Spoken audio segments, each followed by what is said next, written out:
Talent in Cannabis is the FlowerHire podcast featuring candid conversations with leaders and professionals shaping the cannabis industry. Each episode goes beyond job titles to humanize executive careers, exploring real journeys, lessons learned, and what it truly takes to build and lead in cannabis. FlowerHire, Talent in Cannabis.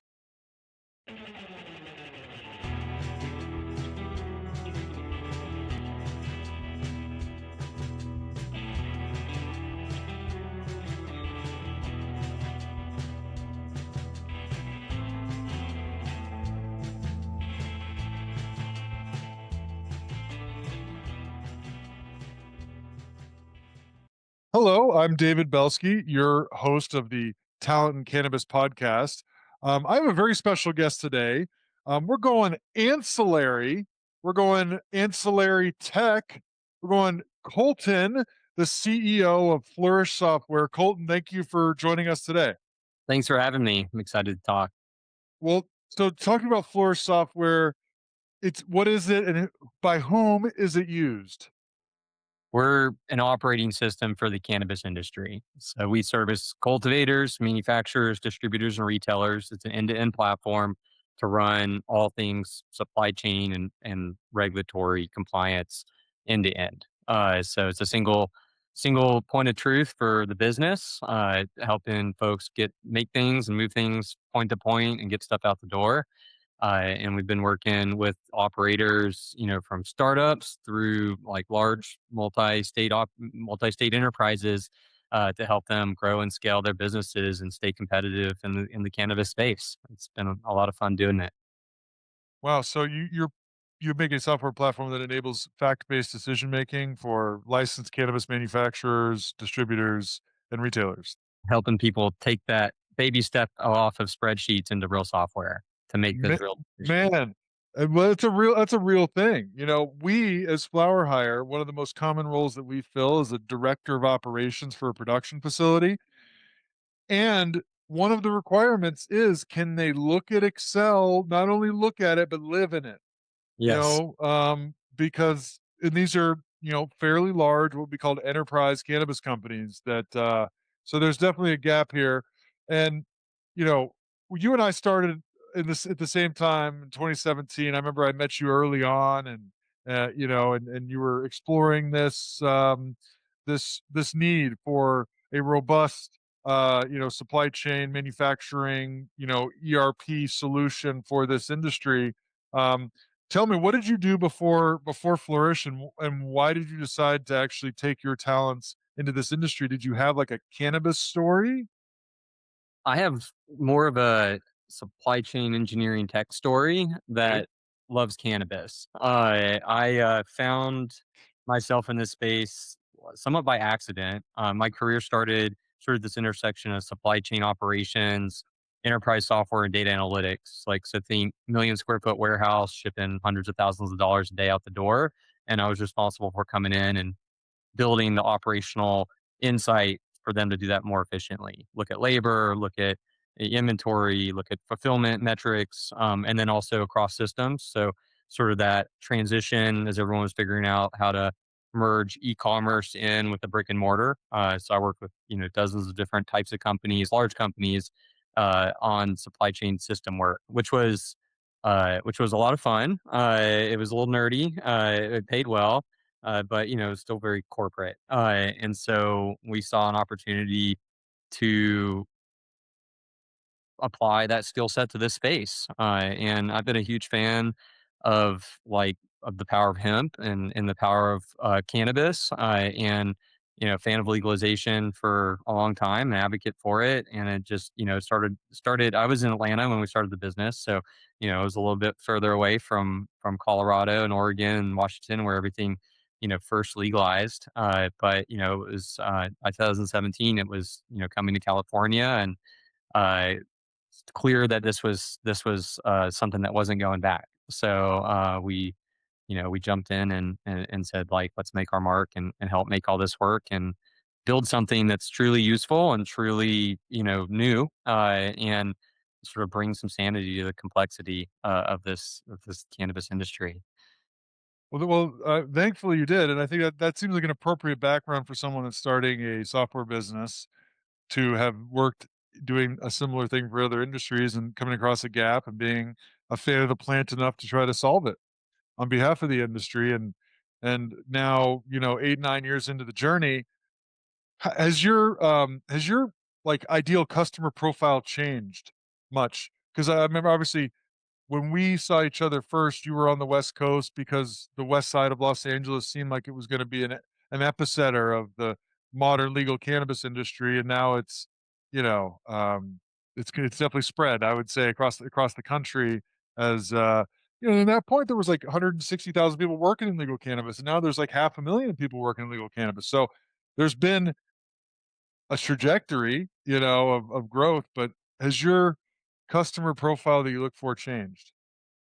I think it's matured, but we started working with forward thinking, data driven, tech enabled cannabis operators. And that's still who we do best with. Folks that come to us and say, I'm trying to understand, my margins. I'm trying to use technology to competitive advantage. And I'm trying to get from point A to point B, and I need a partner to help me get me there. And that was our best customers that took a chance on building software in cannabis in 2017, 18, 19, and those folks are still our best customers now that come to us with real problems to solve and want to lean in and and do that. So I'd say we've refined it, but it's interesting to think that the profile still resonates actually with who we first worked with.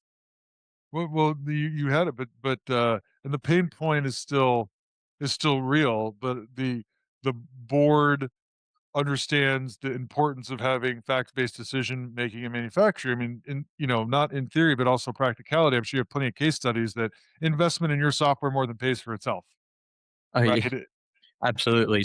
Sometimes, sometimes the first week. So, we like it just, it really depends on the size and complexity of the business, right? But we've like one of the only companies that has, transparent pricing on our website, and we built a pricing plan that sort of works with folks from startup to, MSO. And yeah, I mean, if you're 150 million, $200 million business, then, like there's a lot to unlock. If you're a startup, there's still a lot to unlock to get out the door, landing those first Right. 10 customers and never missing a sale, and building a loyal fan base. I mean, the fundamentals are still there. So, the software, you know, it's easy to find the ROI, I think, on the on implementing something like us. It's just we just have to coach the customer to help them articulate the problem they're solving and just paint the path to get there. So Well, are there any specific, like, what are the nuances for an ancillary tech business in cannabis that make it a little bit unique? The challenges of commercializing, going to market, having a uniform product for the enterprise and the small business. Like, are there any unique challenges that come to mind? where do I start?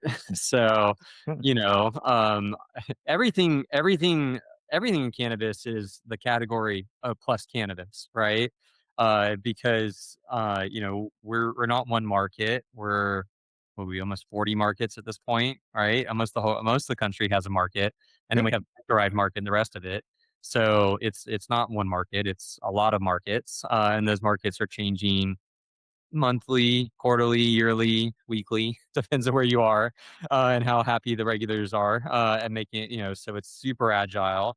And there's like always a new compliance requirement. I mean, we just rolled out, I think, 4 new data points in New York last Friday because with 10 days notice, right? Right. So you have a rules engine behind this thing where you have to have it architected in a way where you can adjust on the fly, state by state, based on the geographic location of your customer.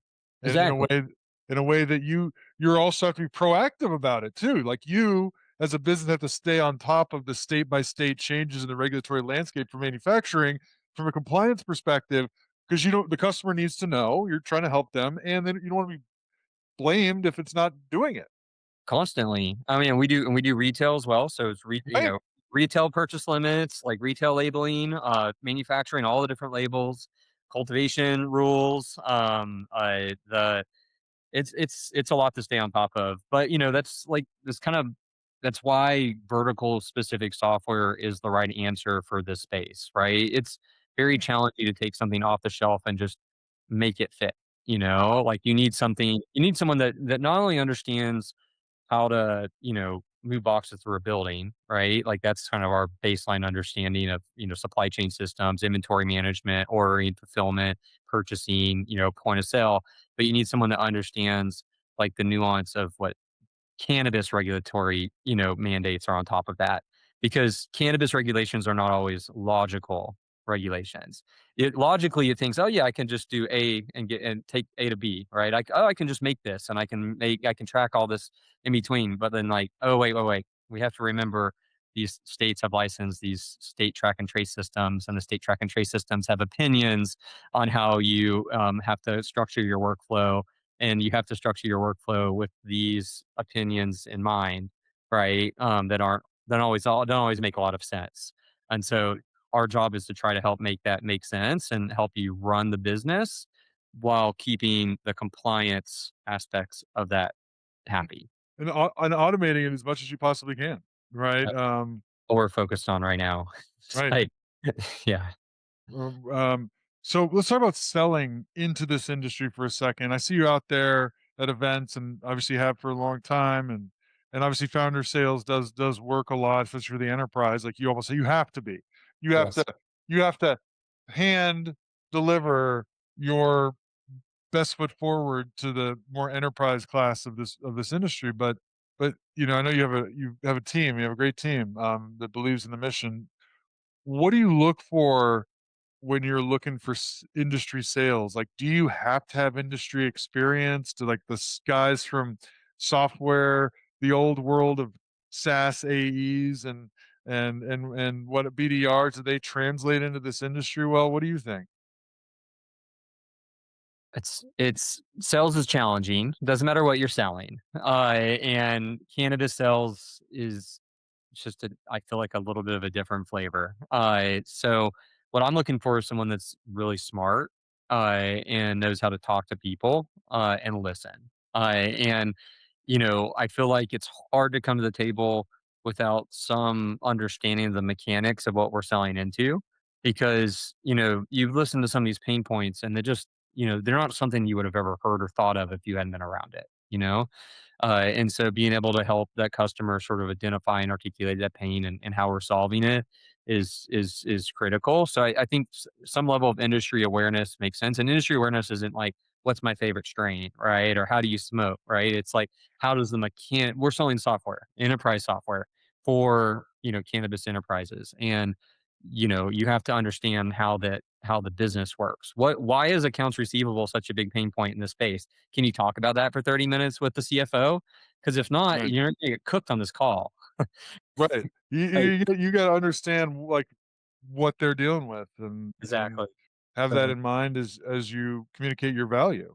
I don't think you have to be able to, like build extraction machines and like, Yeah. or be a breeder to like, talk to a cultivator, but you need to understand what a clone is, and like, the mechanics of, growing indoor versus outdoor, right? I think, it's just So um soft. is the CFO like if a company has a CFO, meaning they're, let's say, 200 employee plus, Mhm. and not like, or whatever, is that your buyer?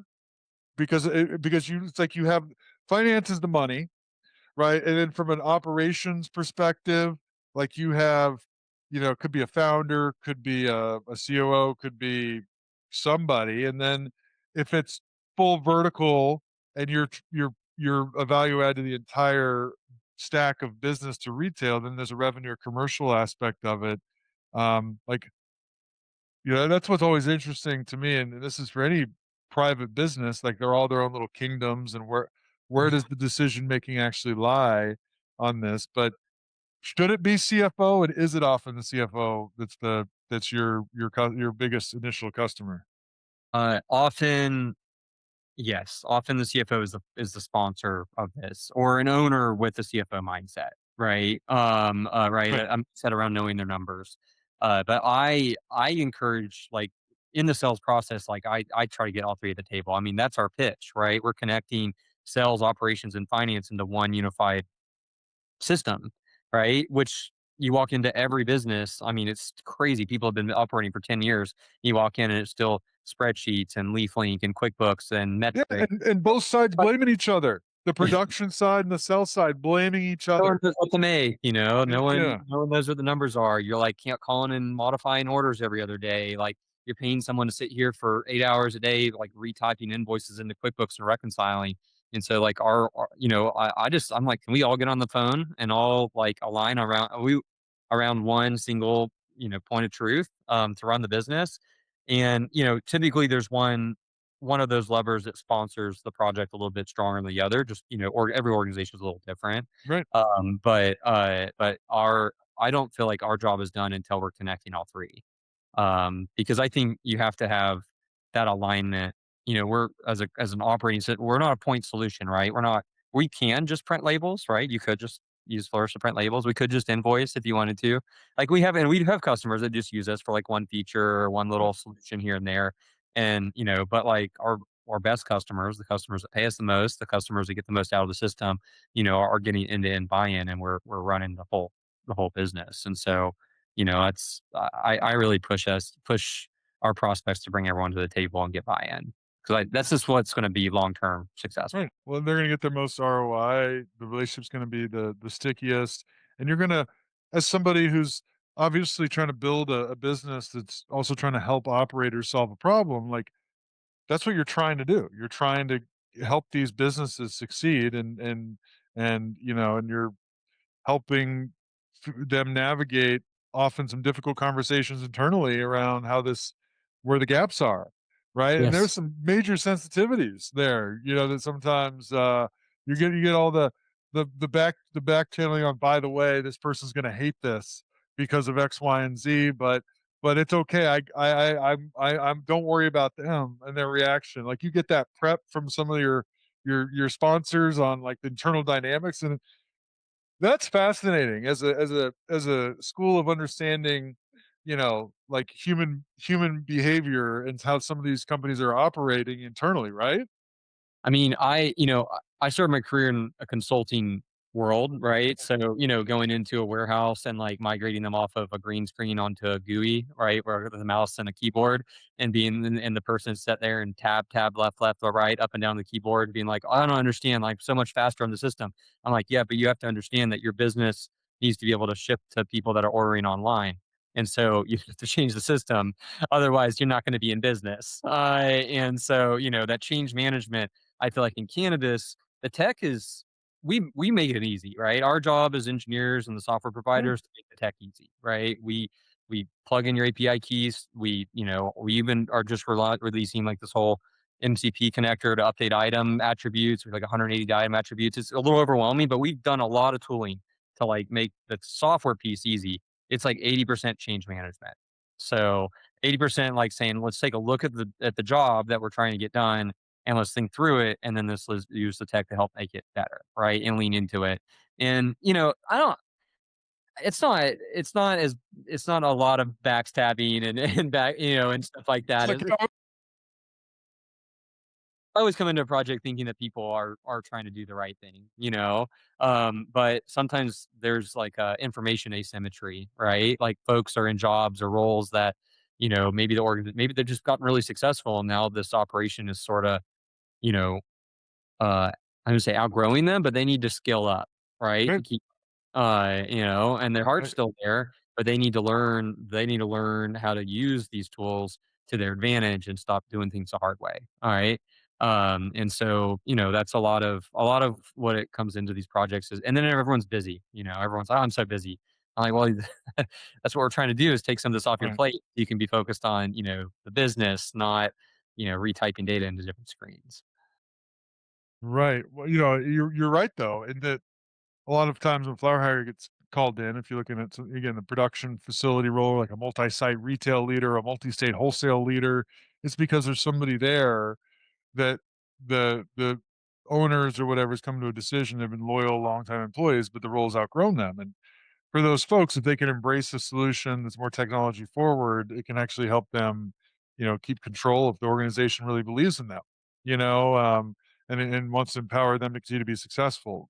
So um, I definitely see that. Okay, so talk to me about Flourish and the biggest challenges of operating a cultivation business or a manufacturing business, and the problems that your platform will solve for specifically the production side.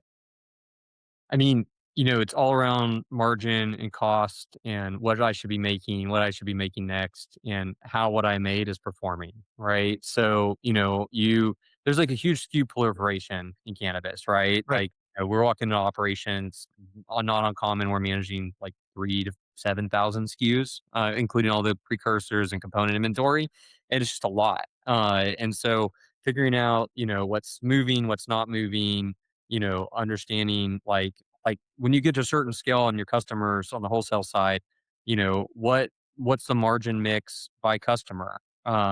Right? Like what customer, needs to be, sold to next, or like what's the reorder frequency? And so a lot of just that visibility is what we're starting with in the first, I would say the first 90 days, right? Because people are like, "Oh yeah, I know this, I got this." I'm like, "But it's all in spreadsheets. It's not really, it's not in metric. I mean, metric doesn't even have It's invoices. not it's you're not having it sent to you in a morning dashboard on a daily basis. No, it's not structured." And so, you know, uh, just getting an understanding of that is generally like the first bite, you know, Great, so it sounds like getting an understanding of what products we sell that are the most profitable for us to manufacture and which stores are buying the right mix. most of that or which And ones are underperforming. which stores are not buying the other SKUs you're buying, right? And what inventory, like your production guy is asking you to go buy $10,000 worth of more flour, right? And you look in your inventory system and you're like, well, what about all this flour sitting here, right? Or this jar of distillate that's sitting here? Oh, it's not the right color, right? Or it's not. Oh, I forgot it was over there, right? And there's $3,000 or $5,000 of inventory of cash just sitting on the shelf tied up, and you as the owner being asked to go and like put out more cash for more product, right? Right. So having a system in place where you can get visibility to where your cash is at any given time and understand, and make some real decisions about the procurement side of your raw materials, about, making sure that, oh, like why didn't we ship this? Oh, we didn't have enough on stock. Well, why didn't we have enough in stock? Because that's another week or 2 weeks, or maybe we're lose a whole slot, shelf, slot on the shelf because we weren't able to fulfill that order on time because, retailers are not very forgiving. They're not going to let it sit empty. And so like that, like just getting that mindset in place and that tool set in place, where you can see what you have is really game changing for running the business, even if you're running a good business, right? But like having that as just part of what you're bringing in, and then it's all in the details. I mean, some folks like it. I mean, sometimes it's like label printing or like adding, like trying to print like 20 dynamic data points onto like one little tiny label, like across 30 different, like formats Yes, of those labels. cartridge, tube.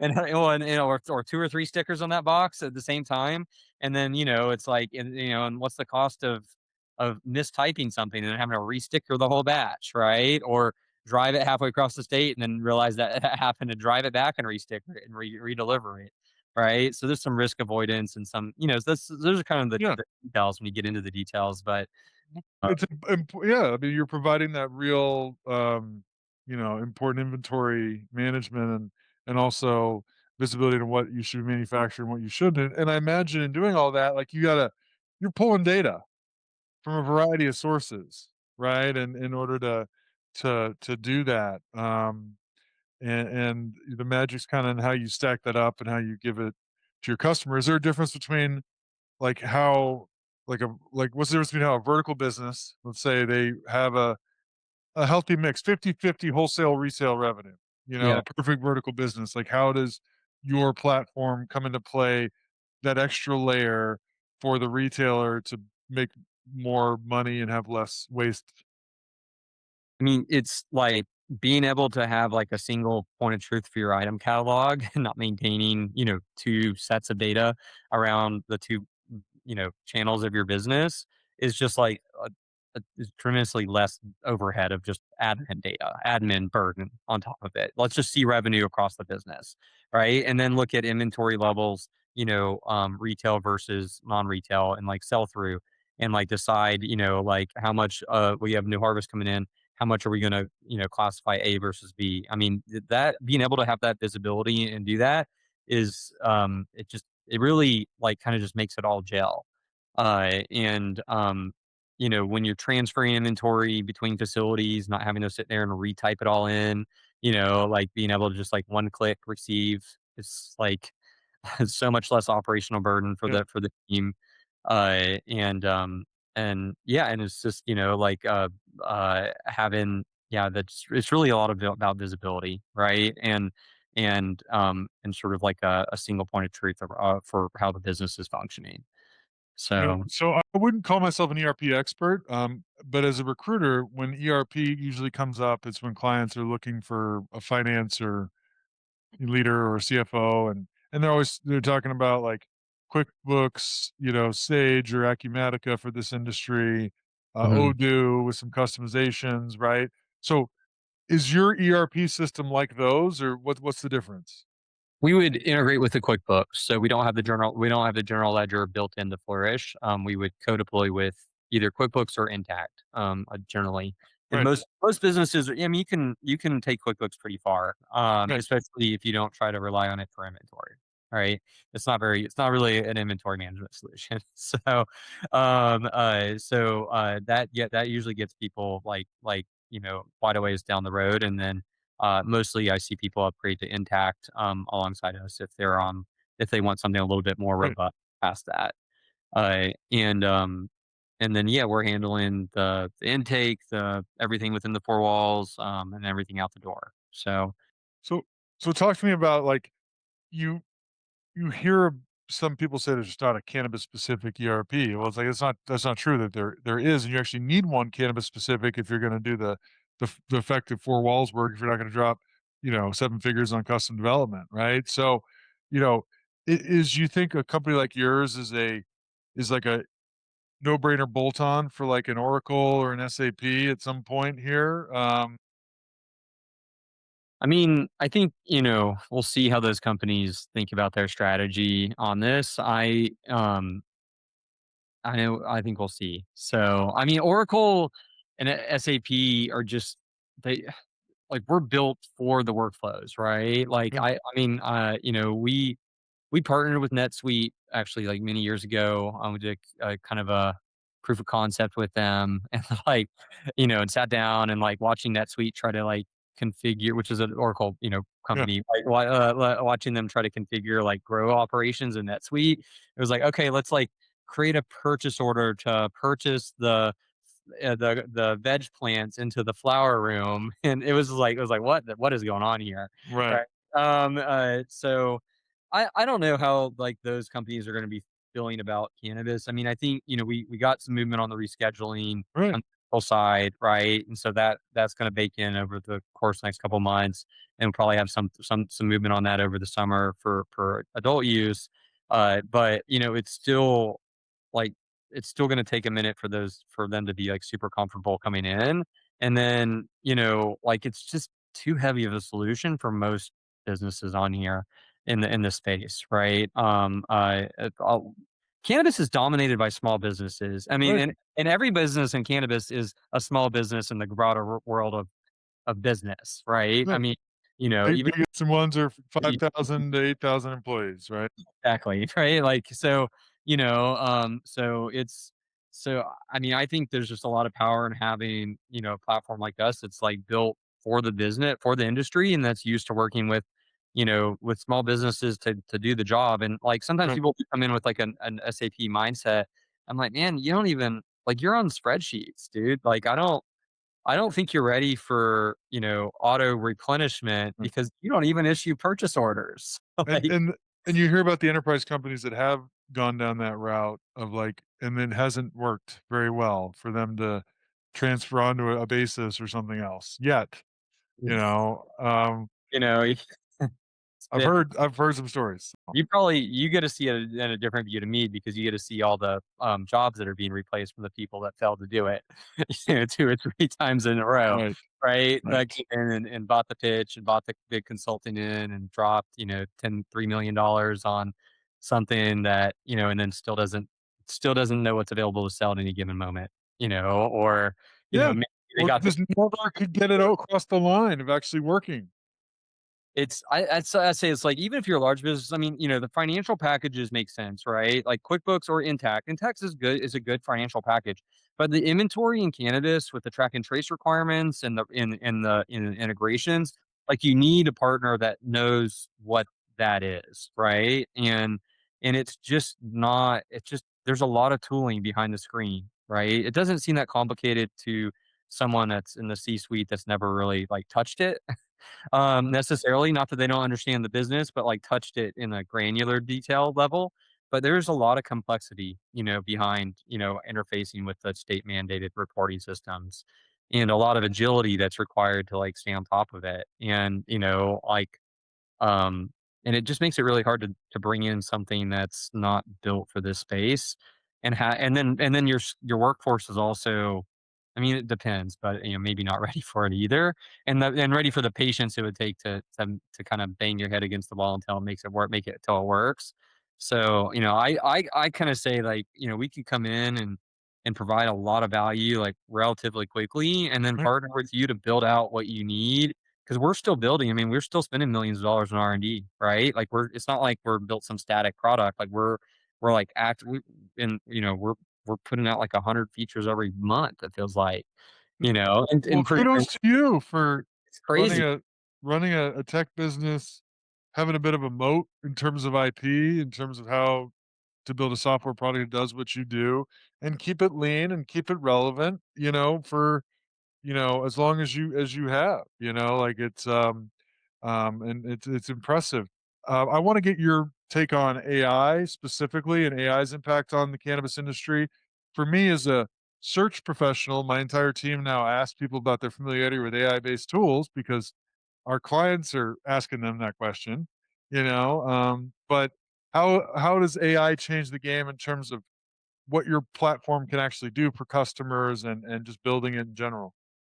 I mean, internally, I'm a huge champion of adopting AI tooling within our company, right? Like every job function, every department, like we've sat down and looked at how can we be smarter, faster, and just better at our jobs and lean into adopting, you know, Claude mostly and ChatGPT to just do our jobs better. And it is crazy how much of an positive impact it's been. And so, because I'm a believer of not just like, telling people, but I like to actually get my hands on and do it and see the real world like impact of this before we go and now integrate it into our product and then teach our customers how to use this. And so that's what we're doing now is like we resell HubSpot, right? We use HubSpot. I've used HubSpot for 10 years. HubSpot's a great CRM. It's a great complement to Flourish. CRM in cannabis is a little tricky. It's not, one size fit all. And HubSpot is going to way oversell you on what you need out of a CRM. But you probably do need a CRM at a certain point, if you're running a brand and you're doing wholesale sales, right? And so when I think about like how I interact with HubSpot, like today, I would say probably 20 to 30% of the data that I'm putting into the CRM, I'm putting in via AI, right? I'm, call debriefs, like building decks, like managing all the custom fields, creating deals, moving opportunities through, drilling reports, marketing, all the stuff. It's crazy how much we're using, right? So we're unleashing all of that within Flourish, right? Because I want our customers to have that same experience when they're interacting with our tool.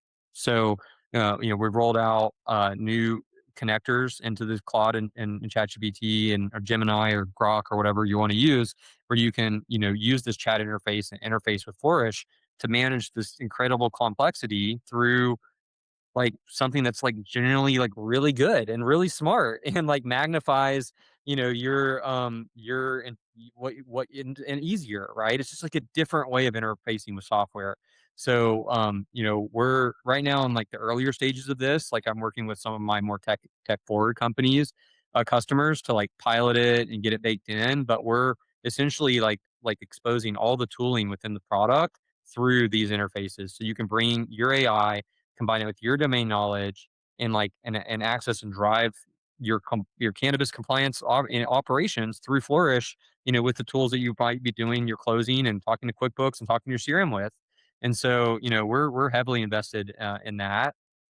We just spent a lot of the last year building like a really powerful data warehouse behind Flourish because we generate a lot of data, like a Yeah. huge amount of data, but it has to be structured in some way that you can access it. So that's unlocking like a crazy amount of value for our customers, just having like a, a real data warehouse behind the app. That we can also partner with our customers and bring their data in with our data into like custom data products for them. And like I have customers like pinging me, "Look what I just built." And I'm like, "Well, how the hell did you just build that?" With this you just gave me. I was like, it's like crazy. It's crazy to see what customers are doing. Yeah. Um, and then, in the training side, yeah, we do have a little AI chatbot within Flourish that we've loaded all of our help document to. And so like everything we're doing right now, we're training the AI to help us do faster and better. And we're trying to bring that into like everywhere you experience like the whole end-to-end flow of Flourish, like we're trying to bring like AI assistance. But because of the compliance impacts and mainly because of the compliance systems we interface with, right? Like, we have to do that in like a safe way that's like secure and doesn't like screw people up. So, so as fast as we're running towards it, we're still being, thoughtful about, you know, the process of unlocking all this stuff and mindful of of the security and mindful of the guardrails and the human in the Yeah. loop, you know, to to to use it. Well, just the idea that you've created that sort of new data warehouse, data mart, data lake, whatever you want to call it, that you've allowed your customers to access to and run whatever they want to using whatever AI tools from it, and they're getting value from it is pretty freaking awesome, you know? And just seeing how the customers are using that functionality probably gives you even more ideas for how to keep what the roadmap could look like, right? It's I more mean, feedback. most of our like, a lot of our team is pushing 10 years of working deeply ingrained in cannabis tech, right? And Wow. cannabis operations. So not our job is not just to sell you like we're not just selling you like a menu, right? Or we're selling you like an end-to-end solution that touches like a fairly complex workflow that differs state to state. And so taking this domain knowledge and baking this in to the like AI tooling, it's like it's just crazy what I'm seeing it do right in front of me. Like every single day I'm doing something new. And personally, like it's returned hundreds of thousands of dollars of return in I would say just in the last like like just in the last 5 months at Flourish. Right. Like so I mean I because you see a lot on LinkedIn, you see a lot on Twitter, like a lot of clout, a lot of posturing, a lot of like I'm always skeptical. I'm skeptical with social media in general, right? Yeah, Um, right. but like when you do it and you use some of this stuff, like you're like, okay, like no, it is real and it's really changing the game. Yeah, And and if you're not doing it, you're gonna miss you're gonna, because you can cover lots of ground in minimal time. it's yeah. Yeah. Well, and you're on the forefront of that. I've 2 questions. This has been fantastic. I have 2 questions for you. Go. Okay, the recent rescheduling, what's your prediction for how it affects adult use operators? Is 280E going away for them? Adult use, I hope so. I mean, I guess we'll see That'd be nice for yeah, because they could actually write off recruiter fees, maybe write off some more licensing fees. yeah, they can, run a normal business, which is great. I mean, we're seeing the medical stuff already. I mean, You know, we we have one of the homegrown homegrown Georgia licensees is a Flourish customer, right? Botanical Sciences, awesome operator. Georgia passed the ability when they legalized medical for us to put independent pharmacies that already exist to sell legal cannabis, right? And we were in the middle of a rollout a couple years ago to reach 90% of the patient base in Georgia in like a matter of months with legal cannabis, by dropping the point of sale into all these existing brick and mortar stores around the country, around the state, for us to like sell botanicals products, right? But then the DEA sent this letter that reminded all these pharmacies they had a DEA license, and let's just say the program was a little iced. But that's changing and it's restarting, and so like we're trying to push out like 100 new storefronts like this summer, or up to 200 this summer Wow. across the state. So it's awesome. It's real. We're seeing it already, like with my medical customers. Like, be okay now. I can do the things I want to do.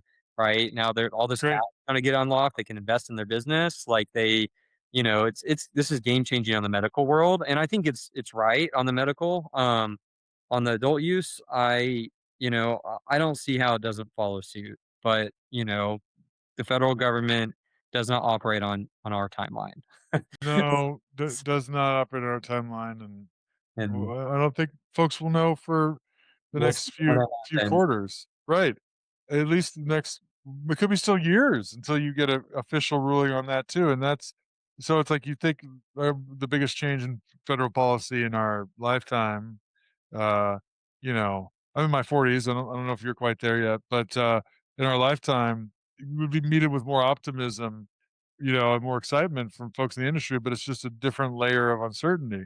Even though it is progress, and again, for medical operators, of which there's a lot of medical only states that are big, like Florida is the third or fourth largest revenue market right now, all medical. Pennsylvania is the top 10. Don't sleep on places like Arkansas with 400 to $500 million in medical sales, right? Like there's a lot of medical sales out there. It's a big deal. Even opening up bigger marketplaces, and opening up a But less we've gotten people get somewhat comfortable in the even if it's painful, the playing rules right now, right? You have a bit of a known operating system in which you're operating in, even if it's really painful. So as we go to normalize cannabis further and eventually deschedule cannabis, if that happens, like the rules will be changing. Like, and it's not going to be comfortable for everybody. I mean, right. it's better for the customer, right? Like I'm in favor of like bigger market is better for everybody, but it doesn't mean it's better for every single individual business operating in this space because some people have some really nice moats that are very artificially created, not due to the amazing product they have, but it's due to their geography, their time to market, the skill set of their legal team, and Yeah. a lot of things that are created by the government, really, and the regulatory environment around them. And so, things can happen very slowly and then they can happen very quickly all at once. And so, that's how it kind of felt when this dropped. It's been what 2 years since Biden said they are going to make moves on this, and then it kind of sat here, Right. and then suddenly you have a 90-day window to register with the DEA. Right. So it'll be it's just that's the name of the game here in this space. You just got to be agile and you got to adapt, and you can't take the present for granted. Yeah. You have to be able to pivot. All right. Last question for you. If you were to give advice to somebody who's an entrepreneur, wanting to start a tech company or a brand, um, in cannabis, what would you say? Would you say don't do it? Would you say you okay? I love that, but you better be ready of these things. What would you say? To start a tech company in cannabis, I'd be like, don't do it. I don't know. Maybe there's a tech company that hadn't been started in cannabis. I feel like there's been about 500 people that have thrown their hat into the ring, and like it's a little crowded, for where you're at. No, in serious, if I was going to tell somebody like that wanted to come into this space and build something, build it. Right, shoot your shot, do it. Figure out what your angle is. Understand your customer. You understand your unique selling proposition, your value prop to the business. If there's something missing, come and fill it. I mean, there's no reason why, you shouldn't lean in and do it. I mean, And if it doesn't work, it doesn't work. Just know that it might not work, and it's going to be really hard, and it's going to take a lot of time, and you get punched in the face a bunch of times doing it. And if you're opening something that's brick and mortar, I tell every business operator that I'm talking to that's pre like operational, I'm just like, minimum 6 months extra cash on hand. Whatever your date is, minimum add another 6 months, because you don't control the fire marshal coming out and doing that No, sign off, or the city council meeting, or whatever eventuality that you haven't planned for. Like, so you're 6 months is optimistic. optimistic.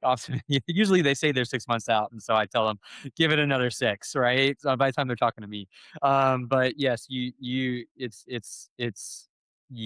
coming into a regulated space. You're not in control of everything. Right. You can I do know, everything perfect and still be sitting on the sidelines to like right. so. No, it's true, and I would say just do your homework. Like, you see, you have a great idea. Well, does that idea exist? What other companies or products or services or retailers or brands or whatever it is have tried it? And who's doing it well, and who is there anyone doing it well, and who's not? Like, really understand. Um, because I do love the fact about cannabis that as an entrepreneur, as somebody who looks for opportunity, there is a lot of white space, but the white space is not necessarily because of lack of imagination. It's about the realities of trying to operate in space, and so that's good. Well, It's execution. Colton, what'd you say? I said it's execution, E- and execution challenges, yes. it's Um, industry entrepreneurs. I'm a fan. Go do it. right. I love seeing people like you out in the wild, and I look forward to seeing you probably in a few weeks in Chicago. I imagine. Um, but Colton, thank you for joining today. Um, Everything about cannabis ERP. And I love your platform. I know a lot of customers that have used it and say nice things. So, um, you know, thank you again for coming on today. Thanks so much for having me. I appreciate letting me tell a story and talk shop. And you guys are doing amazing things in the market, and it's awesome to see it's both doing well and making this industry better every single day. So thank you for putting this together. Well, we're still here. Sure. Surviving is thriving, but maybe it's getting a little better, I think so. right? Maybe it's getting a little better. I think so too. Hard Yeah. work and persistence. Ask me in 120 days, but I don't think it's going to get any worse this year, and that makes me excited. Let's keep going. Thank you, Colton. Thank you.